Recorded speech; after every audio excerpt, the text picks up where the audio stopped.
What I love most about Snoqualmie Pass, that's an impossible question to answer. When it's summer, I talk about the trails and the campfires and the s'mores. In the wintertime, I forget all about that. And I do nothing but talk about how great it is to live here in the winter and go skiing every day with my kids. What I love about Snoqualmie Pass most? Everything. Snoqualmie Pass is about an hour east of Seattle. It's the lowest of the three mountain passes through a Cascade Range. And so Native Americans came through here for thousands of years to get from eastern Washington to western Washington. And then settlers came through, herding cattle, eventually leading to a toll road. And then a railroad first came through in 1909 and it struggled for a number of years just due to the volume of snow and avalanches. And eventually a tunnel was put through. We're at the Snoqualmie Tunnel.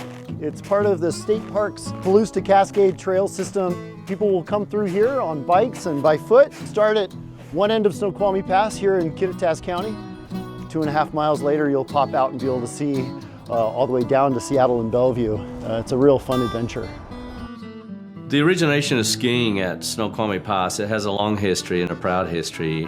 The people from Scandinavian nations who immigrated to the Seattle area were very keen on skiing. So it was always going to be a natural thing that they were going to search out the closest mountains, and that happens to be Snoqualmie Pass. So some of the earliest activity was Nordic jumps, and you didn't have lifts back in the day. People were hiking the hill to get their turns. It would have been a fit crew, but obviously you didn't get a lot of laps in, and that's really where the Moffat family entered the scene. First rope tour was generally right here. Yeah, 1938. My dad, Webb Moffat, was a civil engineer from Rensselaer, New York, and he came out west in the Depression. He heard about this endless rope ski lift and figured out how to build one. Then my dad joined a couple of Tacoma businessmen and built the first ski lift at Snoqualmie Summit, and that was a hit. On the heels of Webb Moffat starting the Snoqualmie Summit ski area, things moved along pretty quickly in what was becoming a very fast-growing popular sport. In present time, we have 20 chairlifts and 7 magic carpets, about 45 kilometers of Nordic trails, very popular tubing park, some of the largest night skiing in America. We're also popular in summer with mountain bike trails delivered by high-speed quad chair, so there's a lot to do up here. Washington State Ski and Snowboard Museum has been open for about 10 years. I'm the co-founder with Dolly Armstrong, who's the mother of Debbie Armstrong, who won the Sarajevo Olympics. We'd encourage anybody that's interested in ski history to come see this museum.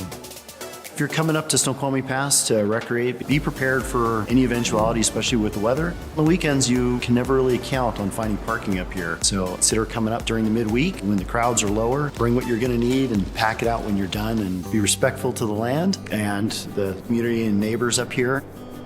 Snoqualmie Pass is one of the only mountain towns where residents live in the same area as the ski resort. My daughter and I live here, and we just love the community. Everybody is here for the shared passion of the outdoors, and that really brings a special type of person. Aside from being the busiest mountain pass in the United States for commerce, we are the most visited recreational outpost for the greater Seattle metropolitan basin.